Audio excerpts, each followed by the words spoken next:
June 9th, 1979. It's 2 a.m. in Sydney, Australia. At Luna Park is an eerie scene with smoke in the air. The ghost train ride had burned down just hours ago in a raging fire. The crowd quietly stares, devastated at the news that 7 people had lost their lives in the fire. The ghost train fire would go down as one of the worst amusement park disasters in history, bringing us to our darkest episode to date.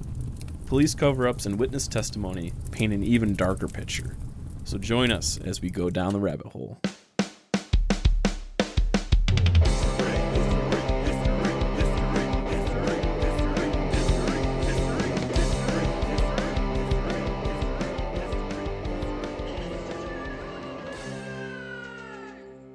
Welcome back to the Historical Blunders podcast with me, Nate.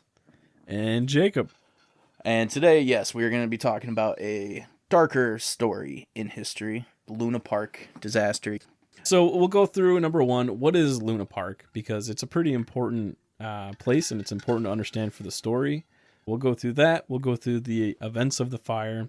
And then after that, we will go through our investigation and the things that were performed after the fire had occurred.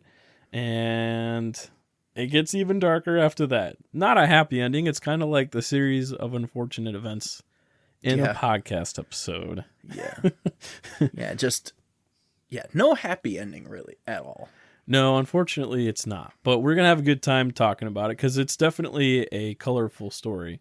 But what's important to start out with is Luna Park is in Sydney, Australia. And like you think of Sydney, you think of that opera house. Well, that's actually only like 0.9 miles away from Luna Park. Luna Park is on the ocean front and it overlooks the Sydney Harbor Bridge. And it's in a beautiful location. Yeah, it's like prime fucking real estate right there. Yeah, I mean, it's on the ocean. It's beautiful. It's undeveloped. It's one of the, most expensive properties, that you can get in Sydney. Yeah, and it was a really creepy looking fucking... Dude. And what was confusing to me is how they said that it was designed after New York City. So I'm guessing Coney Island. Yeah, so all of Luna Park has this kind of art style that's really iconic, I would say. And like the biggest shining example, if you look up Luna Park today just on Google, or if you go to our Facebook page, you'll see it's got the entrance with like a gigantic face. Dude, it's so fucking creepy. And actually the one that you'll see isn't as bad as if you look at the past. So it was actually installed in 1935. And the older ones were way creepier. So the Luna Park, just for an example, they sold a part of Luna Park back in 2007. And that plot was less than an acre in size. And it sold for $7 million. Dude, that's fucking insane. Like, how big total is the park? I don't know. I can find that. It's significantly bigger than an acre. Yeah. But it's super expensive land. It's like, and the thing is, like, you have all these rides on it. Rides can be easily taken off. It's like a property developer's wet dream, basically. Yeah. And the park opened in 1903, so it's been around for quite a while. It's a classic. Yeah. So the cool, like I said, like it's based off of in the documentary they say New York City, but obviously it means Coney Island. Yeah. There's a Luna Park in Coney Island as well. Was it really? Yep, it's called Luna Park. Oh, that makes more sense. What we're going to be talking about specifically in Luna Park was the ghost train. A weird wooden, it wasn't like a fast roller coaster, but it was a roller coaster-esque ride. It was built back in 1931. It used black paint and then like fluorescent paint to like make like skeletons and stuff like that. Yeah, I mean, it's a roller coaster if the roller coaster never went up and down. Yeah, it's just on a track. It's just like carts going around on a track. Yeah, there really wasn't. Yeah, there was no change in elevation. You just went. Yeah, the thrill was not in like the movement. It was the spooky. Yeah, the thrill was in the decorations. They had people pop out inside too. Dude, it's kind of shitty that the doorway is like Hell's Doorway. Yeah. Well, so ironic. But it actually was kind of a long ride for what it was. Well, and actually it was one of the most popular rides in the park. I know, like, after seeing how excited they were to ride that, I'm like, it sounds stupid.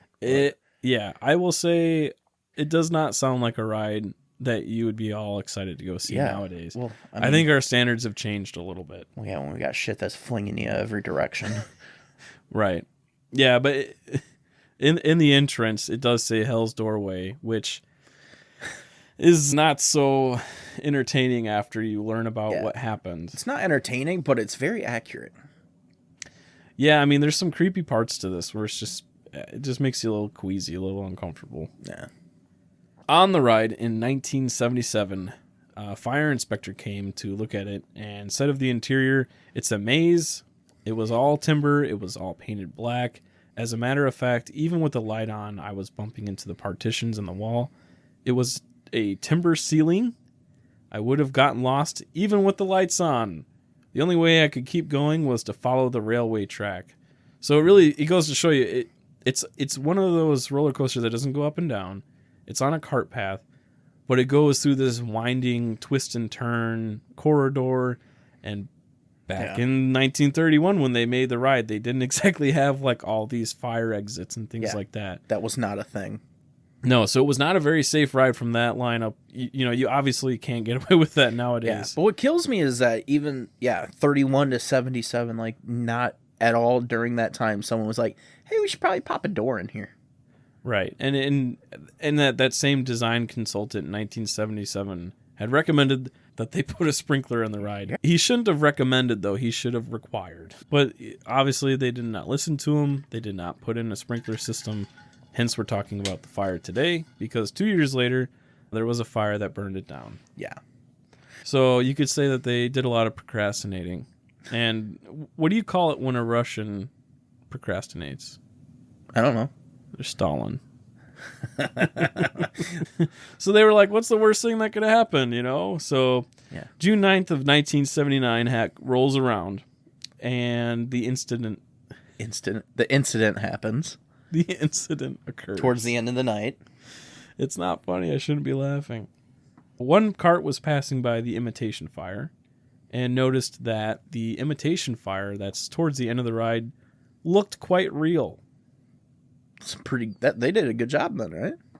No. They reached out their hand and they confirmed that it was actually a real fire, and they went through the ride, and as they came out, they told the operator, "Hey, there's a fire in there. You should stop the ride." What? Burn.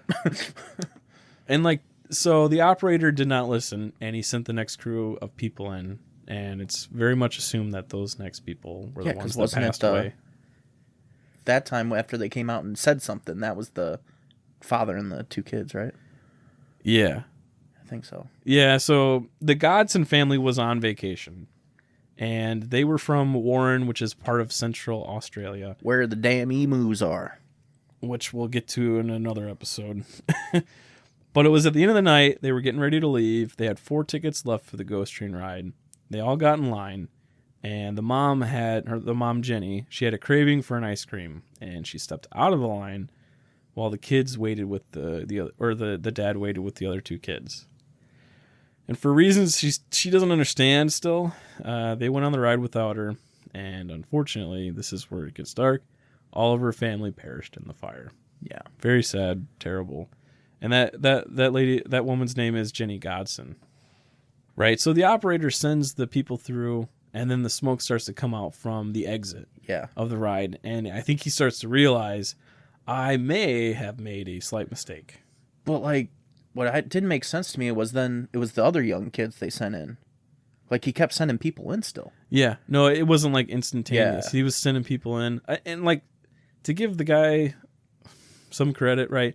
If you're an operator at an amusement park, and the ride's supposed to be scary and have a fake fire in there, and you're dealing with kids day in and day out that are being difficult, probably, and actually, think about it too, there's an imitation fire towards the end. So for people to come out and be like, "Hey, there's a fire," you're probably like, "Yeah, no shit. It's a fake fire. Get out of here." I think I have a little sympathy for the guy. Hopefully in that respect is what happened. I'm sure he didn't mean to send people to their death, which is what occurred. But I don't think he would have done it on purpose. I really hope not. Well, So we're going through the events of the fire, but really the real tickler here is that this was not an accident. And we'll get to it later. But essentially what happens is, this fire starts. It's very aggressive because it's like an explosion. Yeah, we'll show pictures on our Facebook page of the layout of the ride. But the ride is a series of corridors with all timber partition walls, timber ceiling. Things aren't built that way anymore. And who knows what the hell was in the paint they used. Right. And once it's lit and it starts burning, that is going to be a raging fire. Yeah. So when it does take off, actually, one of the last kids that's going into the ride is yanked out of his cart. Yeah. And they saved that kid's life. All his 4 friends in front of him, unfortunately, had perished. So it was 2 people per cart. Right. And since he was the 5th one, he was, the odd man out, but he was the lucky one in this instance. Yeah, actually, he has a lot of trauma dealing with it, which understandably so, right? It's a terrible thing to go through. Well, literally everyone in that freaking documentary had some kind of trauma. Yeah. I still hear the screams. Which makes the ending of this story even more frustrating. It's hard to listen to this and not have your blood boil when you get to the end. Yeah. What's crazy to me is I couldn't imagine being there watching this situation unfold. And then when they said they saw the carts come out empty, because there's like a weird caged part that's completely caged. Yep. But you come outside, you see people, but these carts are coming out on fire empty. So it's like at the same time, like, where the hell did those people go? If they could have just got there, but then also that's where the huge explosion.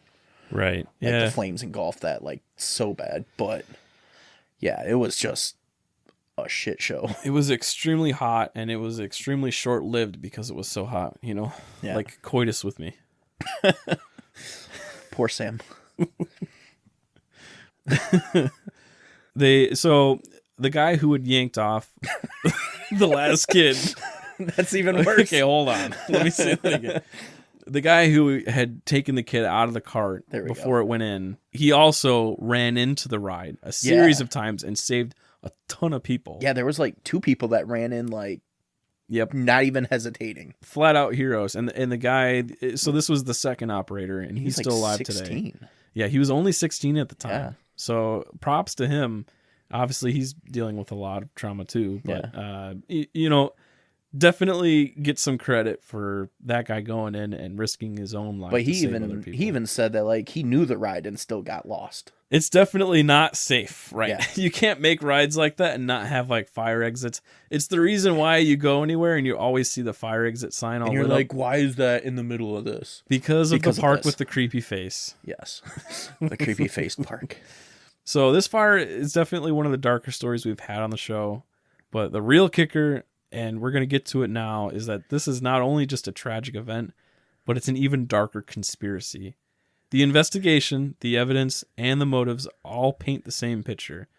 This fire was not an accident. It was intentional arson by one man, Abe Safran. Yeah. We had the great privilege to have a professional fireman on the show to talk about some of the evidence that was observed. We'll talk about it separately here, but first we're going to play our interview here with John. John, after reading through everything, what sticks out to you about the fire?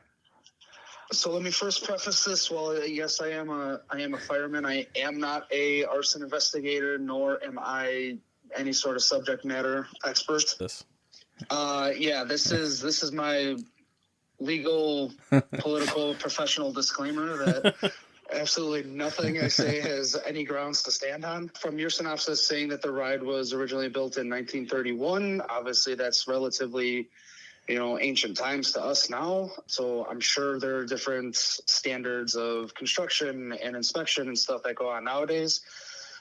But then the fact that the incident happened in 1979, I see. So 48 years later.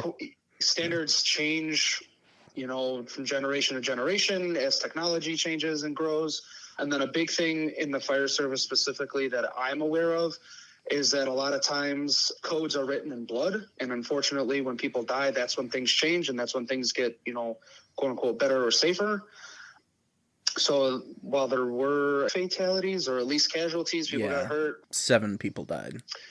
Yeah, so that's enough to say that something probably came about this, in retrospect, and things got looked at and maybe changed and codified into law, or at least into some sort of like fire protection standards. And then obviously the other big thing is that this happened in Australia and not America. So with the material provided to me, there was a picture of a large fuse box that looks, rather unscathed, whereas everything else around it is pretty beat up. Again, I'm not an electrician, but in my experience with electrical fires, it's very common, electrical being the origin, knowing whether or not like the fuse box itself should have blown up or anything like that to start the fire.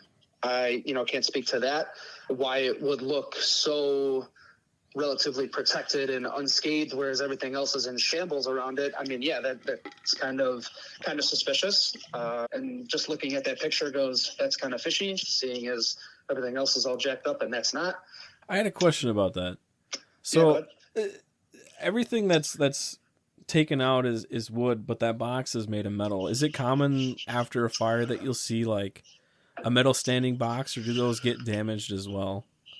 With metal being involved, I'm sure the fuse box itself probably wasn't, the most, best quality thick metal that wouldn't burn, but just that it is metal, it has a higher melting point and therefore burning point compared to the wood. So the wood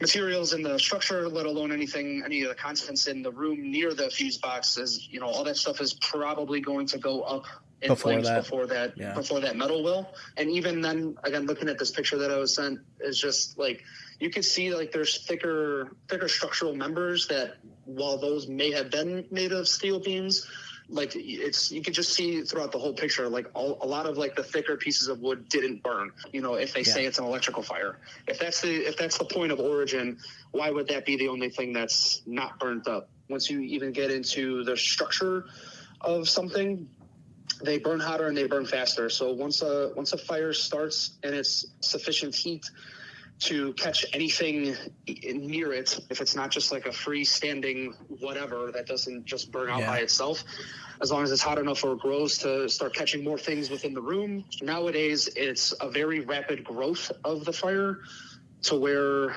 our bookmark for we no longer go into a burning building or a burning room unless like we know that there's somebody to save is about 5 minutes. And that seems crazy to think about, the fire department to even go without the fire, and then they have to go get dressed, get in the rigs, and make it to the scene. So that 5 minute mark of where something could be, where the fire is growing and growing and growing, by the time we get there, we're kind of already at that bookmark. So it's really hard. We're playing from behind the 8 ball already by the time we get there. In your experience, are electrical fires more slow burning, not so aggressive than like an accelerant, like the kerosene supposedly used? So obviously the term accelerant, is just to make something burn hotter, faster. Kerosene specifically, I know for sure, burns really hot, really fast, but is also a very limited fuel source compared to other, quote unquote accelerants like gasoline or, whatever. Kerosene burns up really fast, really quick, but it does burn really hot. Yeah. But electricity is a very strong source of heat. So I'm sure the fuses themselves would be a very high source of energy, but I can't necessarily say like one burns hotter, faster, stronger, more aggressive than the other, especially 50 years ago. So I think to that point, if kerosene was the, alleged accelerant in question, from the investigation, that's, I would think, in my unprofessional opinion, much more likely to light up the room than, say the fuse box. So as far as like cleanup goes, do you guys hold when a fire's done? I mean, obviously, you're not the one cleaning up, obviously, but like when it's done, is there some kind of energy or concentration on, hey, don't clean up all this or that because, this is an ongoing investigation? Absolutely. Yeah. It's something that was definitely preached about when I was going through my initial training. Our number one priority is to save lives. As corny as it is, like that's the number one priority. Stopping loss of life is first and foremost, and then property conservation because while we have, the resources to put out the fire, we still want to put out the fire or mitigate any other damage, that be caused by the fire or even our water or by our tools trying to, make a path of egress, something like that. So property conservation is next. So as far as preserving a crime scene or a potential crime scene, that's definitely something that is very important. If we can identify even in a fiery, potentially smoky condition scene, if we can determine that they're already past, then hopefully we should quickly change the idea to, instead of getting them out right away, to potentially rescue them. Unfortunately, put the fire out as quickly as possible and as efficiently as possible, but then leave the body there to preserve the crime scene or preserve any evidence. Yeah, I was going to ask, the fact that the fire burned out, really from like midnight to 2, and then the fact that there was bulldozers there at 4 a.m. to clean up the site, does that all seem fishy to you at all? Right, not necessarily. How was the life lost, and should somebody be held responsible or criminally responsible, like right away in the case of arson? It might be a little fishy to have a bulldozer there 2 hours later, or benefit of the doubt, like I was saying, the bulldozer might be there to help clear some rubble so that we can check for victims. Yeah. I was just saying, late in the morning, the whole site was cleared out completely.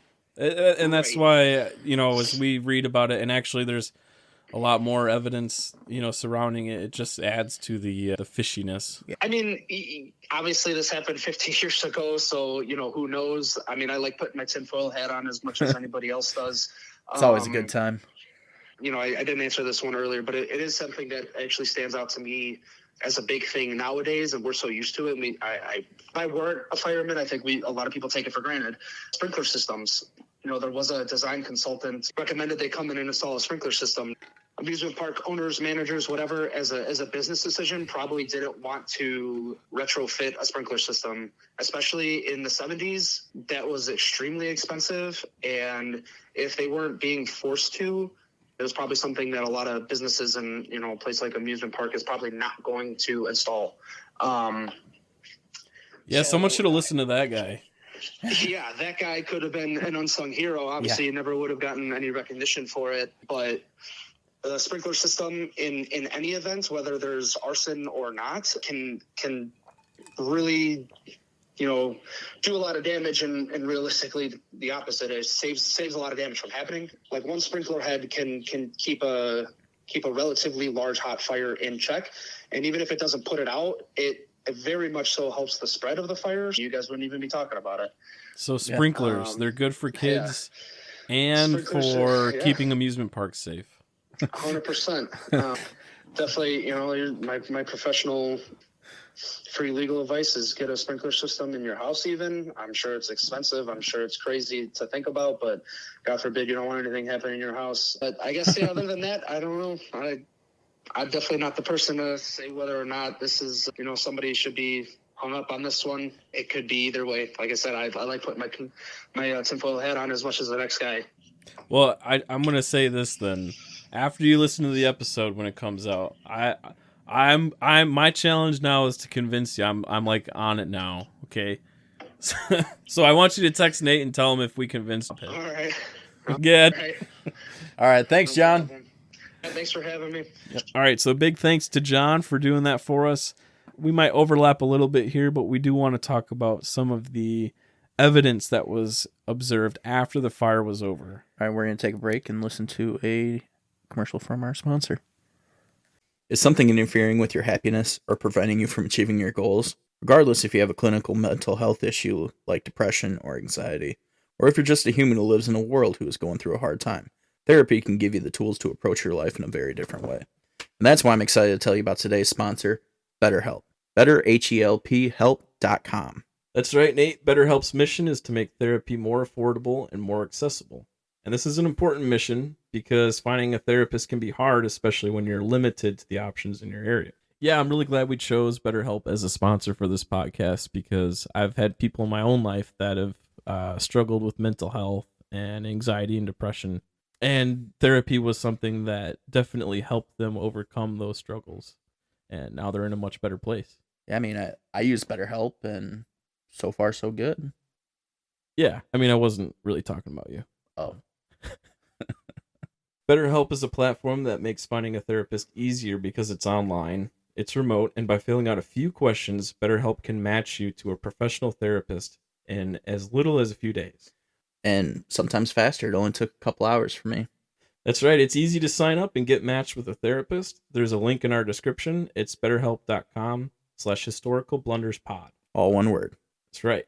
Clicking that link helps support this channel, but it also gets you 10% off your first month of BetterHelp, so you can connect with a therapist and get the support that you need. And because finding a therapist is a little like dating, if you don't really fit with that therapist, which is a common thing with therapy, you can easily switch to a new therapist at no additional cost, without stressing about insurance, who's in network, or anything like that. So if you're struggling, consider online therapy with BetterHelp. Click the link in the description or visit betterhelp.com/historicalblunderspod. And that's betterhelphelp.com. At this point, the fire is over, right? Now is the next step naturally where everyone's thinking, what the hell happened? All right, so yeah, now the investigation starts because, the wicked fire went so fast and everything. Doug Knight was the guy that was put in charge of the investigation. The only issue is he was known to be a corrupt fixer for Abe Saffron. So he was like... What do you mean by fixer? He's a guy that works for the police, right? He was a police... He was a detective. Yeah, it wasn't the arson guy. He was the actual police. He wasn't fire. Correct. Yes. But yeah, so he would... he was the guy that Saffron kind of... Well, he had multiple people as fixers, but he would be the guy that you'd use in the police department to help you get away with shit. Yeah, he was the guy who you'd call in as the mafia and say, all right, I need you to sweep this under the rug. I killed this dude. I need you to say he killed himself. Fix the situation for me. Yes. And I'll pay you lots of money. Yeah. And, I mean, the sad thing at the time is there were so many corrupt people. Well, and this guy especially had quite the reputation. He was dirtier than Mike Rowe on the telly. What? He was dirtier than Mike Rowe on the telly. I'm like, what? You said that way too fast. But yeah, so the fire got over. I think, what was it, 2 a.m.? Yeah. Yeah. Early in the morning, really from like midnight to 2, it was starting to burn down. Yeah, because it was so much wood. It was burning so hot, so crazy. When the guy was going in to save the other kids, he actually would talk about it later, and all the victims that came out would say too, like, it was a roaring fire, like deafening whirlwind sound, because timber in all those corridors packed with wood. When that starts to really get raging as a fire, it got so loud, violent, it's just a terrible scene. Scene. Hear the popping from a campfire and you're like, damn, like hit some sap or something in that log and that fucker pops. Like, imagine just an entire structure.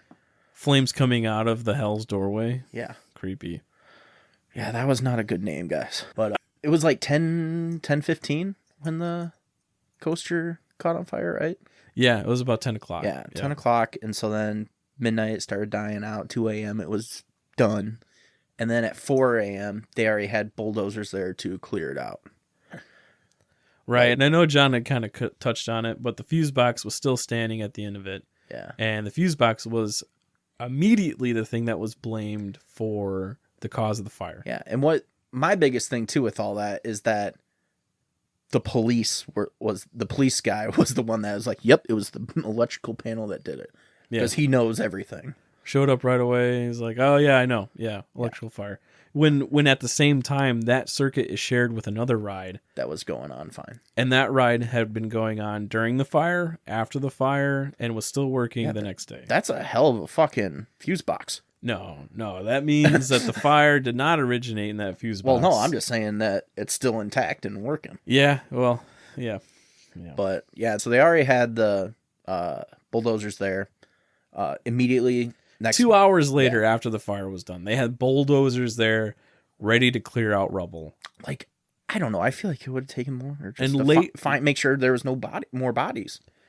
Late in the morning, the whole site was cleared. Yeah. There was nothing left. There's like very few pictures or evidence that were ever taken of the rubble. Well, yeah, I mean, it burned overnight, and yeah, back then cameras weren't as good. I mean, maybe nowadays you'd be able to get a good night shot, but yeah, back then, yeah, you're not going to get shit. So, like, to John's point, I think you kind of get a feeling for, like, all right, it might be a little fishy, but maybe it was clear as day what the reason was or what the cause was of the fire. Or maybe because he said it immediately, everyone just was like, oh, okay. Right, because it wasn't just him that said it, right? Immediately the next day, all the papers came out and said, no, this is an electrical fire. Yeah, no foul play. No foul play is expected.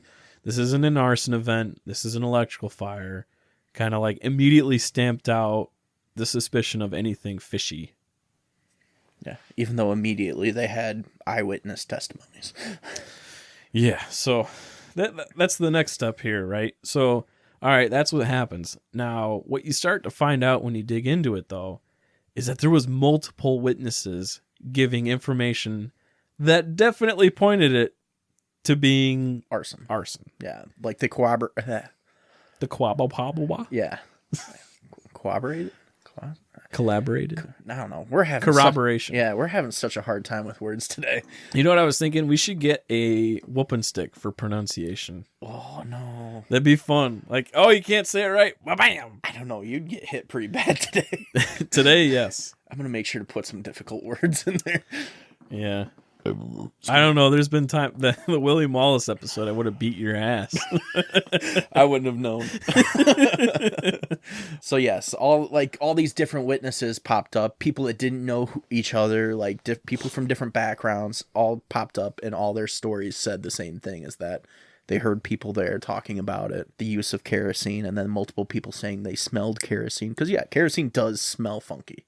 Right, so this is where it starts to get funny, right? Because let's go through each witness or each group at least. So the first witness had come forward and said, hey, I was on the ride, and during the ride, right by the imitation fire, I smelled kerosene, which is, like you said, a very distinctive smell. Yeah. It's a weird smell. Right, so he had gone to the police to make a statement. And they immediately were deterring him from making a statement, saying, no, this is just going to confuse things. We already determined it's an electrical fire, which is the next day. Yeah. Which is like, what the hell are you talking about? Like this. We know what we're doing. Yeah. Yeah. It's just so you start to get a little inkling of fishy, or maybe it's a little salmony in the room now because you got two fishy things, right? Oh God. So then a couple of the park staff, and actually a lot more witnesses, would attest to seeing bikers go on the ride right before the fire. What the hell? They didn't call them bikies. They call them boikies. Boikies. In Australia, they call it boikies. So the boikies went on the ride, and so Les Dowd comes off as one of the key witnesses in this whole thing, and he comes forward to the police and says, I heard a group of bikers talking. And what he says he heard is so critical. One of the bikers mentioned, yeah, I lit it with kerosene and matches. And then one of the other bikers, according to him, Opawakis, as he likes to say, said, you shouldn't have done that. And they kind of like quickly walked off. Yeah. I think it probably comes off as, you probably shouldn't have said that. And we need to get the fuck out of here now. Yeah. And what kills me is how specific he is. Yeah. Like, yes, yes, he's illiterate and struggled with that, but with how, like, crazy detailed. Right. Because in a time of, like, that's a big thing, is eyewitness accounts really don't mean much anymore, because in a time of, like, panic like that, you overlook things. You forget things. You exaggerate things in your mind and stuff. So stuff like that, but like with how spot on he was with shit. Right. Like that wouldn't be something I would just make up. Yeah, I mean, like, it's his critical. sleeve was ripped. Right. It's like the tattoo on his ear. I mean, back then, how many people had fucking tattoos on their ears? But clear as day description, right? Yeah. And the worst thing about it is he goes to the police and he makes this statement, right? With the good cop. With a good cop, yes, because he goes back to his normal life. And then later, the police come and get him again to interrogate. Literally 7 hours later. Like, the dude has not slept. Right. They bring him back in, And this time he says specifically, the whole mood in the room had changed. Yeah. It was not this, hey, tell us what happened. It was, you did not hear that. Yeah, you're changing your statement.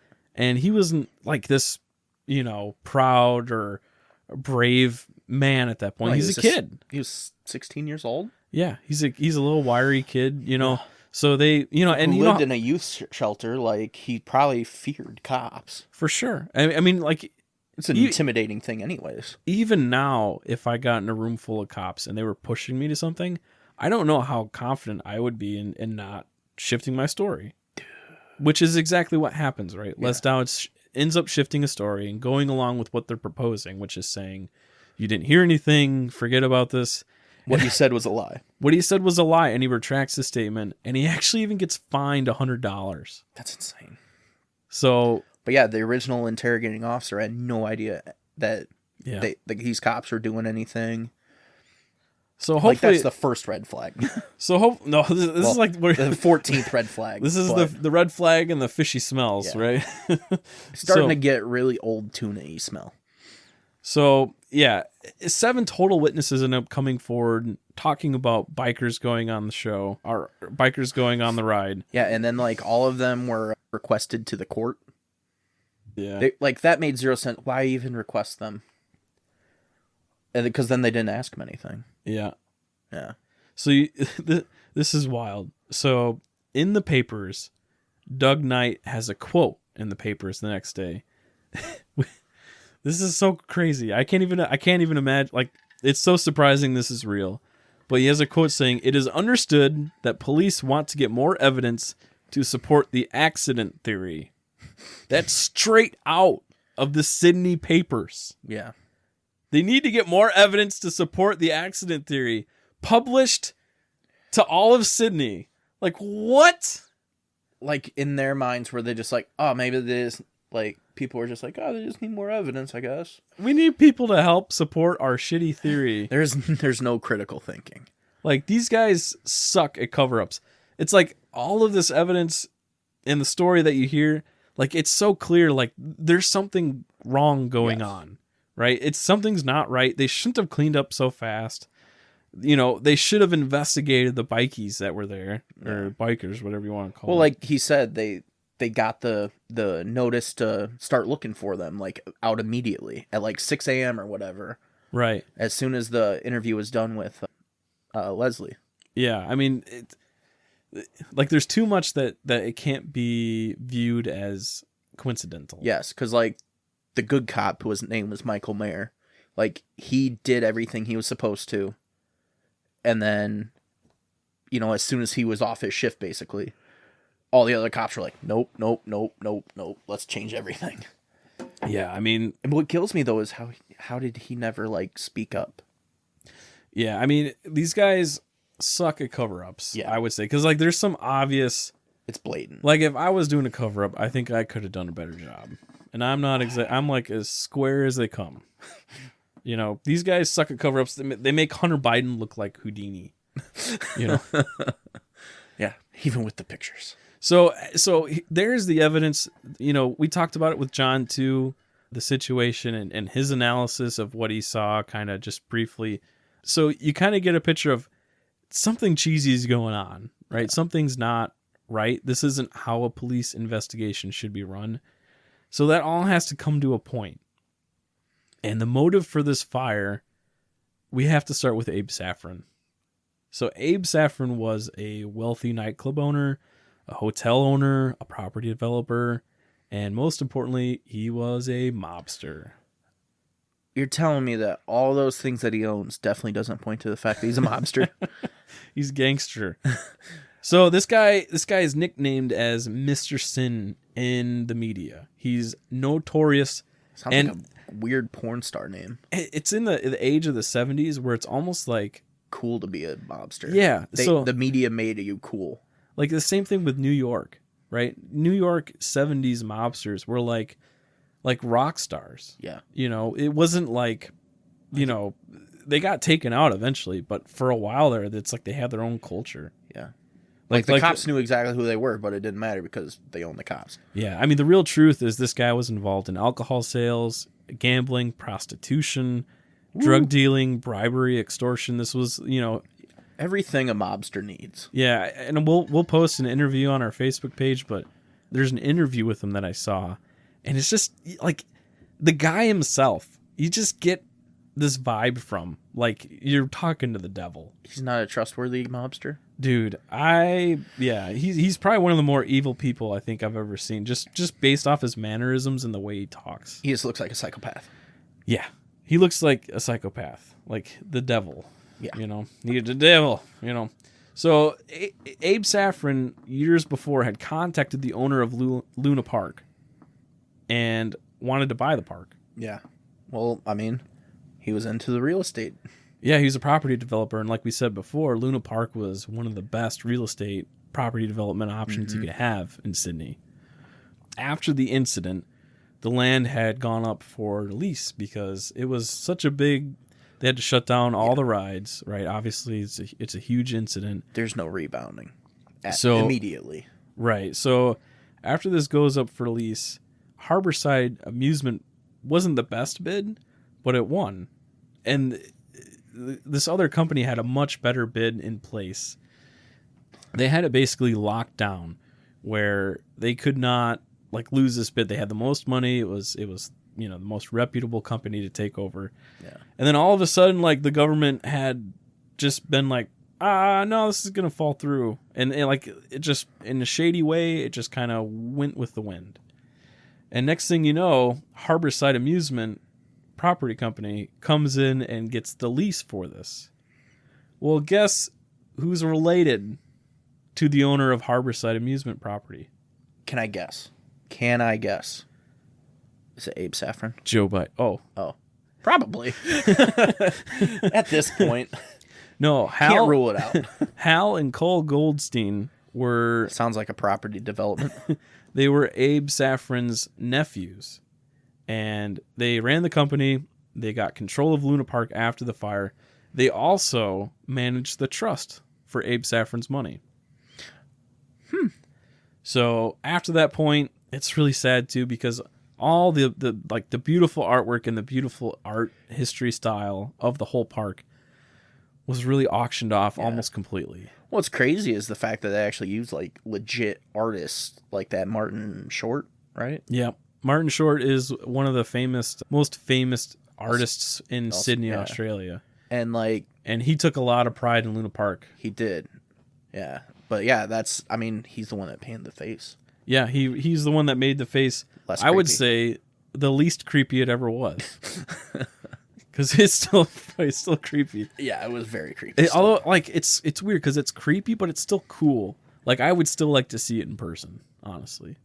It'd be cool. Cool. I'd also just go to Australia. I'd be creeped out, though, especially with what happened with the fire. Go there with some ghost detector shit. Are you trying to talk to us right now? Don't say that, because I'm pretty sure there's ghosts in our house. Dude, don't tell me that. I'm not going to come over here anymore. We're just hanging out in the basement furthest away from the front door. Dude, I don't do ghosts.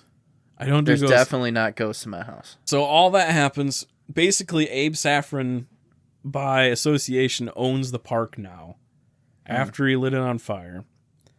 And after that point, they buy the park. They sell a bunch of stuff out. They kind of start moving in more professional type stuff more business focused type stuff that can make more money.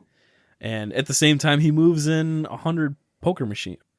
So basically, Abe Safran directly now has 100 machines in Luna Park making money for him and owns it through his nephews. Yeah. So you could say, okay, that's just an association, right? That's not enough to really paint good evidence to say he started the fire, right? But his niece, Anne Buckingham, almost inadvertently in 2007 did an article with the Sydney Herald. When she was asked about the Luna Park fire that killed 7 people, she kind of laughed it off nervously and said, "Very strange, that fire." She says, "I don't think people were meant to be killed." And that's a direct quote. Yeah. Which means someone was intentionally... That fire was intentional. It wasn't supposed to... People weren't supposed to die. And she would go on to say, yeah, my uncle ordered the fire to be done. He likes to collect things, which obviously Luna Park, like we said a couple times, was the place to go and collect stuff. Yeah. It's just crazy. Like, someone in an interview, like, how corrupt is Australia, man? Is it, like, really bad? You have like to this? realize how Australia started. It was criminals. Is that I don't know. Yes, British prisons were overflowing because of, like, tax evasion and shit like that. And so they just shuttled a fuck ton of criminals to Australia and, like, here, you can live here and not be in jail. And people were like, cool. It's like a giant Alcatraz. Yeah, essentially. And then they realized everything there was trying to kill them. Like the giant birds, crocodiles. Spiders as big as your head. Yeah. The Aborigines.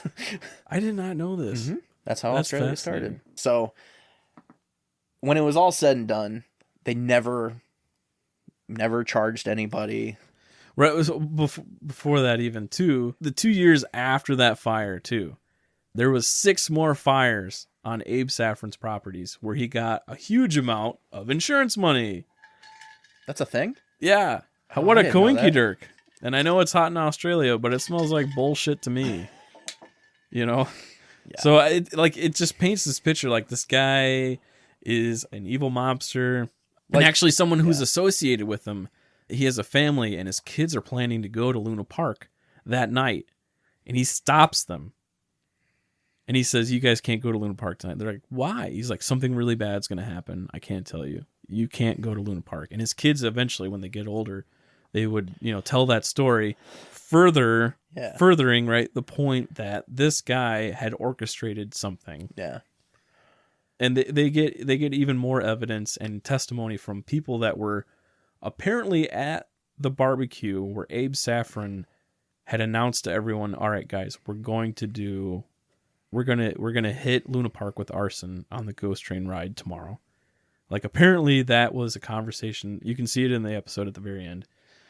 But it's pretty dramatic, right? It just confirms all the suspicions. And God, like, there's so much corruption in Australia. Even the Bill Walsh, who was it? I think he was the chief of police, was seen multiple times with Abe Saffron, like in restaurants. Well, that's how you did things back as the old mobsters. You basically just got every one of these guys to come to your shit, and then you had blackmail on them.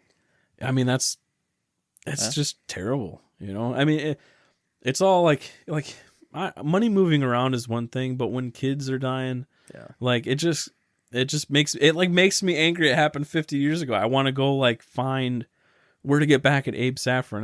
There's not really a good way to do that. And I think that's also a big thing of why nothing ever really came of it, because you can't really charge a dead guy. Yeah, it's terrible. The only thing that could possibly come of that is if you had 100% solid evidence, you could attack his trust. Yeah, and that's about it. There's been some stuff that happened since then, but because of such the in-depth cover-up that they did, there's not really a good case you can make against him. You can draw lines from him, connecting, and you can get some evidence together. But no one's going to testify against him even today. Yeah. So it's unfortunately this is a sad story that has a sad ending, right? I mean, the guy gets away with it, made a ton of money off of it. Yeah, 6 kids and 1 adult died. Yeah, it's terrible. Yeah. It's terrible. And they're all, young kids. If it doesn't piss you off, something's wrong with you. Yeah. All right, but we're going to move on now, and we're going to go into our next segment. I believe it's time for Trivia.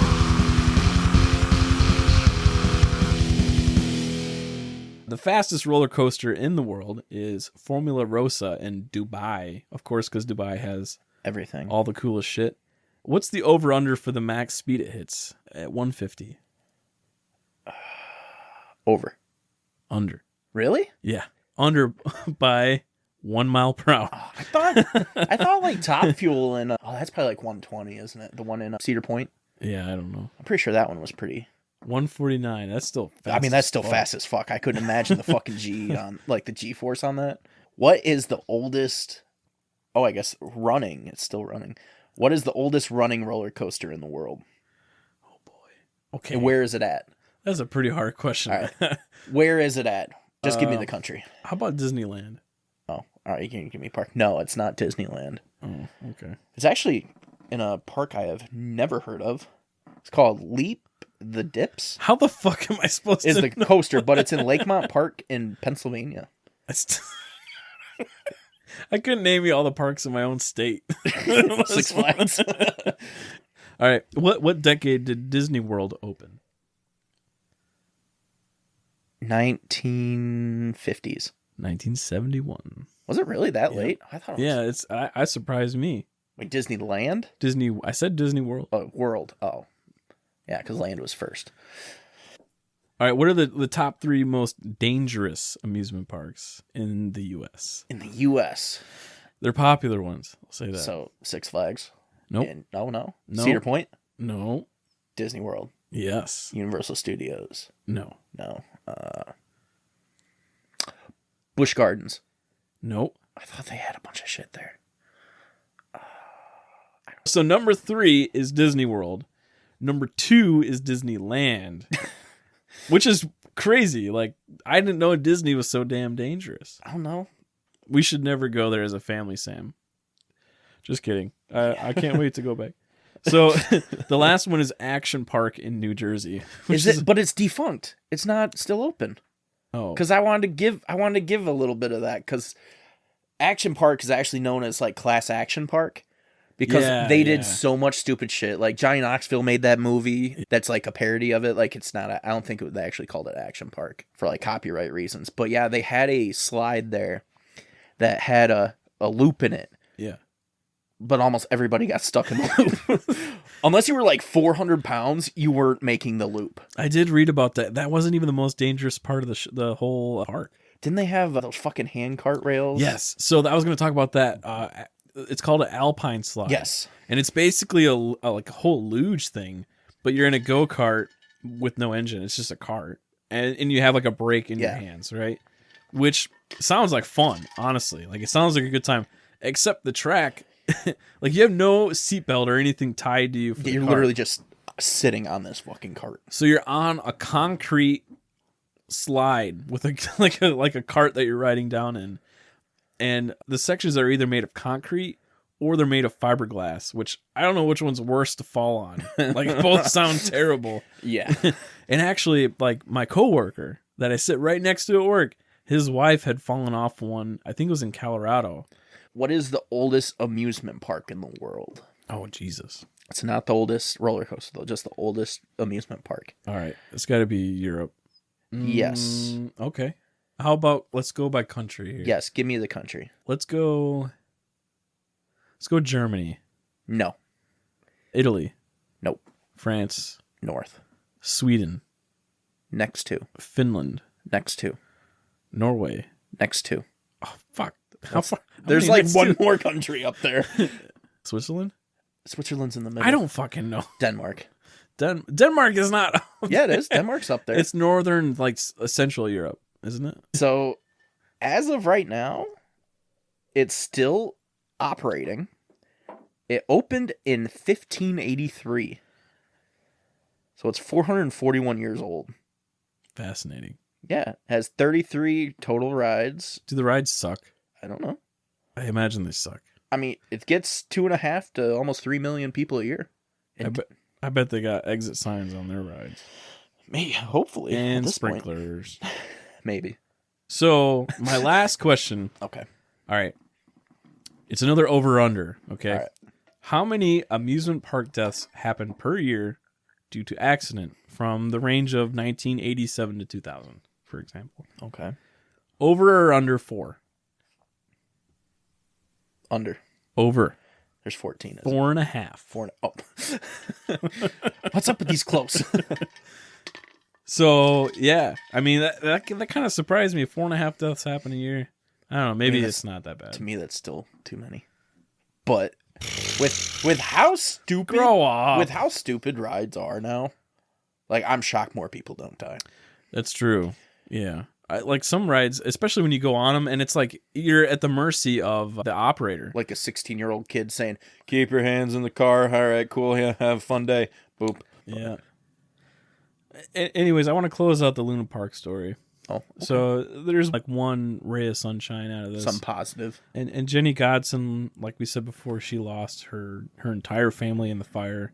So her story is she ended up selling all of her belongings that were in Warren, kind of in the country where they came from. Yeah. She just ended up staying in Sydney. She did end up remarrying. She had her daughter. She calls her little miracle. And she tries to tell the story of her family just to keep the memory of her family alive. Yeah. So anytime she can, she'll talk about it. And I think that's pretty cool. Yeah, she did a good job in the documentary talking about it. And keep being, like, I don't know how I wouldn't be able to keep my shit. I tried to find a GoFundMe for her so we could post her, but I couldn't find one. Nothing. There should Do they even have one? They should. Do they have GoFundMe in Australia? They're not cavemen. They just but they might have a different thing. So we're gonna talk about a little lighter story, but still kind of a fucked up amusement park. People dying. People didn't die here. Oh, good. Just animals. Well, that's it's almost as worse. But this park was known as Jungle Habitat in West Milford, New Jersey. For some reason, New Jersey has like all the shitty defunct amusement parks. And I think a big part of it is just being so close to New York City. And so you got fucking 3.5 million people 45 minutes away. It's like, of course we're going to try doing something. They're like, hey, there's room here. Exactly. There's room here for shit. New Jersey is just New York's backyard. Yep. But so this park was called Jungle Habitat. It was an African-themed park. They had a drive-through part and a walk-through part. And it was owned and operated by Warner Brothers. So when I first heard that, I'm like, oh, they're actually going to kind of take this serious? No, not really. So all the animals, like, it was lions, zebras, elephants, there were kangaroos, there were monkeys, just crazy shit all over the place. Just kind of roamed around and everything, and there were plenty of incidents, but... So they just had the animals roaming? Yeah, so you drove through this safari, basically. Oh, it's Jurassic Park. Essentially just with African animals in New Jersey. I mean, that sounds kind of cool. Yeah, so there's a lot of legends around this park. There's a lot of not true things. There's things that, I mean, no one really knows 100%. Not true things? People making up shit? Yeah, there's like basically like elephants were roaming around after the park closed and they just kind of left them to die, but they said ahead of time the elephant was already dead. That'd be cool. I mean, not that the elephant dying is rumor cool. is, like, after they closed, they left animals there because they had tuberculosis. Mm-hmm. And so they killed them humanely and left the carcasses there because it was wintertime. But there was a lot. So, like, oh, they all have tuberculosis.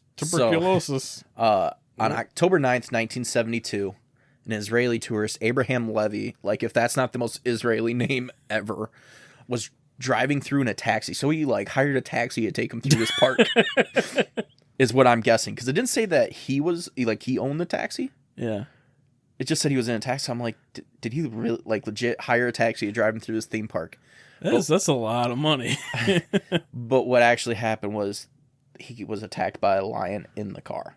In the car? Like, a lion just jumped through the window and mauled him. Like, did he die? No, he actually lived. But So hold on, though. So he gets in a taxi. He's like, dude, you want to have a good fucking time? Do you want to go see some shit?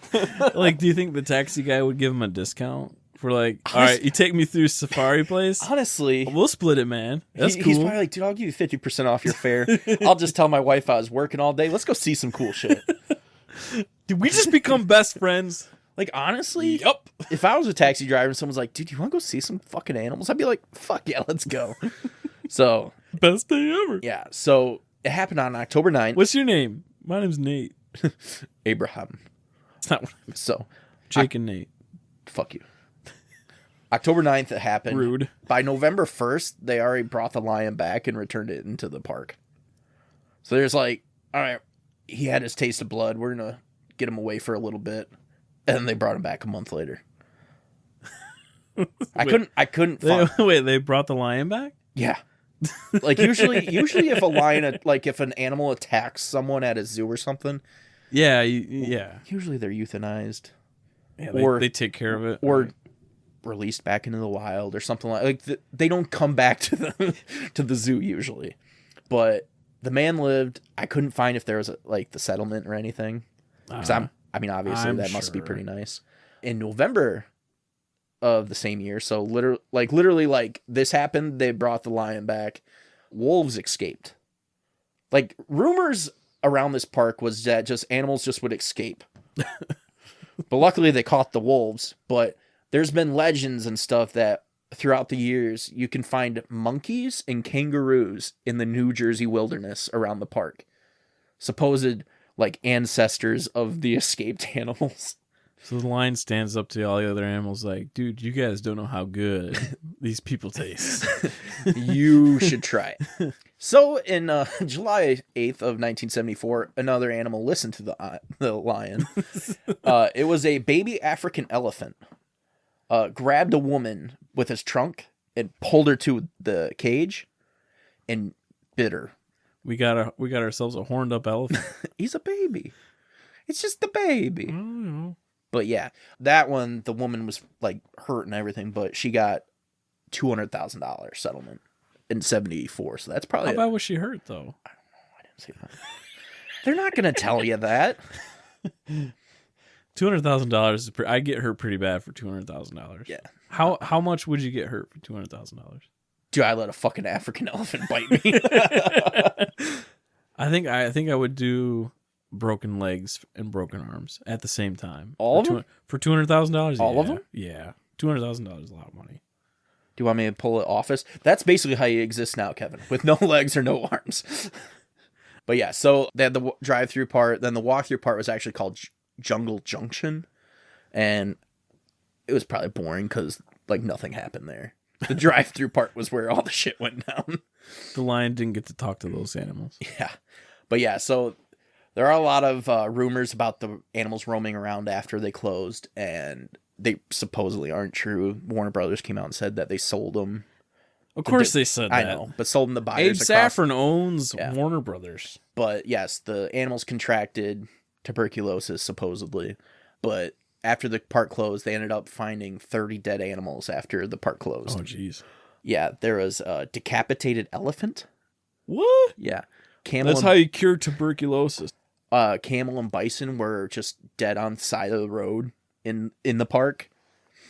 They just kind of there's zebras they just left, but just deteriorating because it was wintertime. I mean, we're all joking around, but that's terrible. One rumor I heard is that they buried animals, they just died, and so they just bury them, and they didn't find it until they started building a parking lot. How did this not blow up more as them, the Warner Brothers? Yeah, I don't know. It's a huge maybe corporation. Maybe they have enough money, and it never got out. Yeah, it's terrible. There really isn't that much information on it. A lot of the stuff came from a newspaper from back then. Yeah. Yeah, and there was one, I can't remember what they were, but there was one person that really dove into it, and that's where they said a lot of the shit was made up. Yeah, and to clarify too, the Luna Park incident, Martin Short, we talked about him as an artist, and he's the one who revamped the Luna Park face. But he did a ton of investigating into the Ghost Train fire and its cover up and the investigation that occurred. Then that's why we said he loved that park. He loved it. Yeah, and I think it drove him crazy, honestly, because they talk about later in life he looked kind of schizophrenic. He looked pretty crazy. Yeah, he looked crazy. Yeah. They went in his room and it was packed full of evidence and documents that they were even legally we shouldn't be able to have these. Yeah. It was police reports and stuff. And you only get those, and it looked like a crazy man's the crazy house. Pictures he made painted. Yeah. It was the silhouette of the entrance, the face with smoke and fire. Creepy. Yeah, it was creepy. Anyway, but yeah, dead animals. That was jungle habitat. I just wanted to bring it up because to me that's just one of the dumbest things. There's just over the years there's been a lot of stupid theme parks in my opinion. Honestly, I haven't really found a theme park that's man, that's a really great fucking idea. All of them. What's wrong with Six Flags? It's still just kind of stupid. What's stupid about Why it? do we need like a Wild West corridor in fucking Chicago? Yeah. Okay. Like yeah, just the that part, themes, sure. That themes part, sure. that they do, but obviously it's a theme park. Like you got to have them. But we're going to be talking about a few, honorable mentions of stupid parks throughout the world. Just a handful of them. This one, Patriot Park. I didn't want to look up the Russian name. So Mel Gibson was there. No, it's from Russia, and it's known as Military Disneyland. It was opened by my boy Vlad in 2015. Vlad the Impaler? Yeah, Oh. Vladimir Putin. Oh. The picture I saw were basically just tanks everywhere that kids could just climb on. There was like military marches that you could do. That's cool. The one thing I saw was like military reenactments where you get to like go like do urban warfare and shit. I'm like, that sounds fun. But it's in Russia, so it's probably real guns. But yeah, so basically like it's a Russian propaganda for their military park for kids to go there and be like, man, Russia's so strong. And not. Wait, what? Yeah. Like they just go there and see all this crazy military shit. So in their mind, they think like Russia's such a military, like dominant, like superpower because they see all this cool shit. Not since Sputnik. Sputnik was the highest they got, and challenging so- the U.S. If you want to know more about that, go to our Cuban Missile Crisis episode. Yes. And there's also a similar park in Lithuania, I think, that was made during the Soviet Union time. And it has a lot of like pro-Stalin shit. Yeah, pro-Stalin. Like, after Stalin died, no one was pro-Stalin. Yeah. Even Khrushchev was not pro-Stalin. And so, yeah, gotta love Russia. Here's the next one. Wunderland Kalkar in Germany.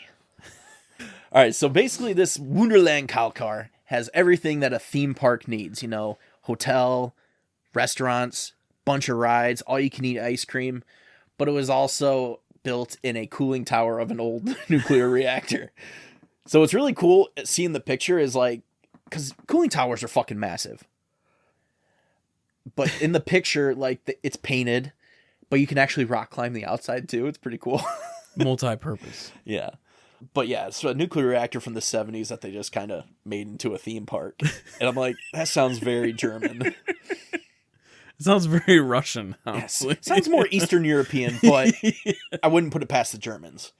They blew up theirs in Eastern Europe. Yeah. It's just a barren wasteland stuck in the 80s. If you want to know more, go to the Chernobyl episode. Shameless plugs. All right, the third one is Hacienda Napoles. I don't know if I said that right. Is that in Mexico? No, Colombia. Oh. So it's an African safari-themed water park, which by the pictures look kind of cool. Sounds cool. But it was built on one of Pablo Escobar's estates. Oh, that's not as cool. So what was actually pretty cool is for the longest time they left the mansion and you could tour it.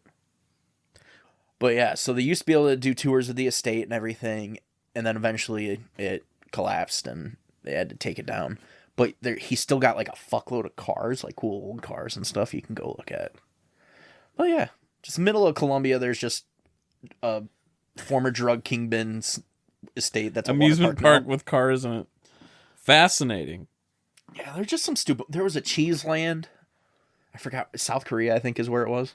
It was kind of cool. Cheese land in South. Do they even do cheese in Korea? They must. No, they don't eat cheese. Fucking idiot. I should know better. But yeah, it was. I work with someone, Mary Rose. We're buddies. Is she Korean? I'm calling her out right now. No, she's married to someone from South Korea. The good Korea. Yeah, they're super cool. Shout out to Mary Rose. She wears pink sunglasses that are shaped like hearts. Is she an engineer? Yeah. She sounds like a very engineer thing Hey to do. man, us engineers are a diverse group. Okay, lots of different kinds of people. And we're all nerds. Unless you go to Platteville, Wisconsin, then it's all chubby ways. Yes. Platteville, where the men are men and so are the women. Jigga, jigga, jigga, jigga, jigga. There's your cup again. That's the dinner bell, guys. It's like Christmas. All right, so that is the wrap up of our theme park sad story, semi happy ending Yeah, that's the dark episode. I don't think they're gonna be this dark. Yeah, we're trying not to do dark episodes, guys. Honestly, I didn't know it was gonna be this dark until I started like really getting into it, and then I was like, "Oh shit, this is gonna." But it's a good story. It's a good story. It's definitely a juicy story, and it's something that not everybody knows about, and something that people should know about. And it's something that should piss you off. Yeah. If you're a good person, it should piss you off to no end for sure. But next episode, we're purposely probably going to do a topic that's not as dark. And actually, we don't know what that's going to be yet. But Nate's going to pick one. He's going to text it to me in the next couple days. And we'll make a Facebook post. Yeah. Actually, no. Let's just let it be a surprise. Will it be a surprise? Can we let it be a surprise? Okay. All right. Thanks, Daddy. All right. That made me uncomfortable. That made me uncomfortable. Dude, I like it. I like it when you call me Daddy. I know you do, you weirdo. Come over here, you big teddy. All right. Yep, so we're going to start something new here. So we've had a promotion going on for a free shot glass, a free customized historical Blunders shot glass. And it's not that. Nate's glass. It's a very cool little square glass. So you can get one by posting a comment on Apple Podcasts and then letting us know where to ship your shot glass towards, and we'll ship it to you free of charge. Now we're also adding, if you share a Facebook, God damn it, you and your Yeti glass. So also, if you share one of your favorite Facebook or Instagram posts that we have, and you tag 3 of your friends saying, "Hey, check this out. This podcast is fucking awesome." While supplies last. While supplies last. Yeah, everything helps. Best way to spread a podcast is word of mouth. So we appreciate anything you guys do for us. All right, with that, thanks guys for listening, and we'll see you guys next week. Bye.